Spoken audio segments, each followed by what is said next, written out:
Chenro mopogore opogore kawuono bagi motelo ne chakruok ayanga mar romo mar Devolution kiny e kaunti ma Homa Bay.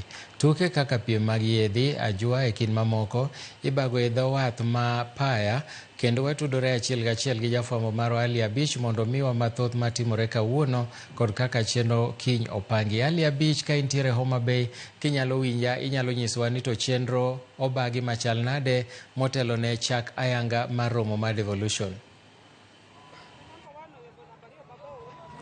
Milton County ma Bay sani endi ni kod opogore motelo romo mar Devolution machakore ayanga odiochieng' makiny ma bende biro yaw kod jatend piny Kenya William Ruto ka chakre odiochieng' manyoro waseneno ka Homa Bay opong' mokalo kod welo mowuok e counties 46 ka achiel kod welo mowuok e sirikal mamalo ma bende oseyuoro e county ma Homa Bay ka en ikruok ne romo makamano ka en romo mokwongo mibago e county ma Homa Bay ka nyaka ne loch mar kor gwenge chakre 2013.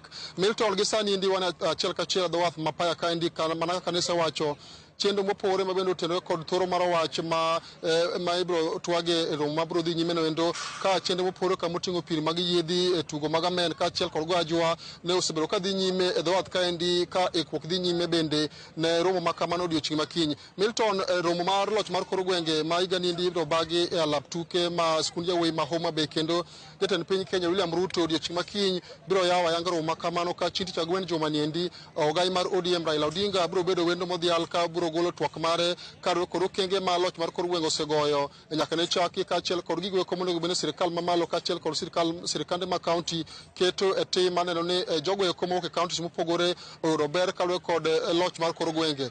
Tich abich mar juma niende Milton, jalup jatend piny Kenya Kithure Kindiki biro loro ayanga romo makamano ka ende biro golo twak mare bang' ka pok oloro ayanga romo makamano. Milton, bende mwaseyudo sani en jatend piny Kenya to mabende nitie e limbe ma Kakamega biro lwar e kaunti ma Homa Bay kandi sasa kochakore sani ka obiro bedo koromo mopogore opogore kod jotelo ka jot matin ma kata ka jot madundo ma jatend piny kata state lodge mantiere boma ma Homa Bay kandi ka oikore mar yawo ayanga e romo makamano odiochieng' makiny. An ka en gima okuom jodak e kaunti ma Homa Bay kandi mabiro nyisowa ni to gin kod geno mane ka johala kaachiel kod joko manie sekta mar wuoth bende ni kod mor mokalo kod wel mathoth manitie Homa Bay ka kendo ute mag nindo Milton anyalo wacho ni sani ng'ama dwaro ka nindo Homa Bay ka endi Oben Beta, Oyugis, Kindu Bay, Rodi Kopany, Migori, Rongo kata Kisii ok nyalo yudo thuolo mar yudo kar jot kar nindo. Kata kamano mana kaunti ma Kisumu kende ma thuolo mar nindo yudore kaluwore kod kwand welo mathoth mokalo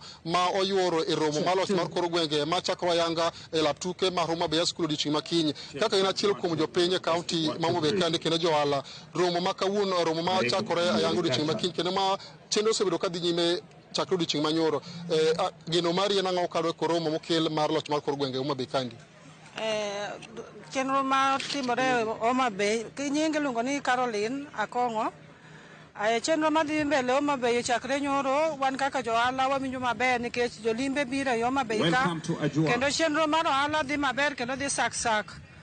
Chiemo dhi e lwetwa mok nindi kaka pile yande janindo kendo jolimbe bende biro e Homa Bay ka mang'eny manyiso ni interest kata ohala medore e Homa Bay kaunti waka. Ineno ka mae thuolo ma johala e kaunti ma Homa Bay ka nyalo kego koluwore kod chenro mag ohala mopogore nikech wacho ni kaka un jogo manie sekta mar ohala mwandu mosebedo kuwaro rumo nyaka ne chak welo ni chak biro kaendi. Ineno ka mae thuolo makare mar mondo mi johala olosgo pesa kaluwore kod chenro madhi nyime. En adieri ni thuolo masani to johala nyaka bed gi lokruok nikech wakawo rech to ok obedi ikawe to wuok e lweti koro nyaka lokruok wabed godo. Erokamano in bibiro chako gi nyingi ting'iswa ne kaka achiel kuom jopiny e kaunti ma Homa Bay kaendi romo kelo governors mowuok e counties 47 ochokore Homa Bay ka achiel kod jotelo mamoko mabende yuoro romo kamaendi. Kaka japiny pachi en ang'o? Bende aneno ka nitie lokruok ma obiro kelo ne in kaka jaohala ka achiel kod kaunti ma Homa Bay mangima? Erokamano, an Linet Awuor. Gima devolution osekelonwa en gima lich, Homa Bay lich mapok nwaneno. Homa Bay ler mwawe mana nie wan e piny moro ma ok Homa Bay mapile. Johala yudo ber sani kabisa, gik moko dhi sak. Kendo wago erokamano ne nyawa ng'aya omed tiyo. Mama omed tiyo maber. In sekta mar mana wala to wandi chalo nade? Ana ne sekta mar omena motuo. ohala dhi maber. Okane rach, ohala dhi maber. Erokamano Milton, kapok aduogo e studio achaka lose ga achiel kuom jo ohala ibiro chako gi nyingi tigeswa kaka in jodak e kaunti niendi pachi nang'o gi romo masani koro chakore ayanga odiochieng' ma kawuono rumo tich abich Homa Bay. Ginyinga iluonga ni Maryland Jeremia. Ohala ma Homa Bay sani ber, Homa Bay olos maber, wamor gi chenro mar mama. Wakwaye ni mondo omed dhi mbele, gimoro amora dhi mbele maber, onge gima dhi marach. Sekta mar ohala chalo nade? Sekta mar ohala ber nikech an auso mena moto. Ousore maber, kata bed mani dwe nohalo kamano, to matis mantie no. Erokamano Milton, mana oparo ma kuom jodak e kaunti ma Homa Bay kaendi, ahinya to jogo komanya sekta mar ohala nego imanyalo wacho en ni jogo eko ma uso mwandu mopogore e bomani ma Homa Bay kaendi sani ko yudo thuolo mar donjo kalore kod mwandu welo mathoth kendo gin gi mor mokalo kalore kod mwandu ma giuso nikech welo thoth kendo mwandu ma gin go giwinjo ka giwacho ka ni ok lewo kaka nosedok ka lewo chon kendo gin komor mor ni bang' ka dong' ma kama orumo tich abich maniendi biro yudo ka jo ohala kaunti ma Homa Bay ka yudo mwandu mathoth ma ginyalo konyore godo e ngimagi mapile. Milton, pod wadhi nyime koluwo mano dhi nyime kaunti ma Homa Bay kandi motel ne romo ayanga mar motel ne yapa ayanga mar romo kamano ma ibiro time kod jatend piny Kenya William Ruto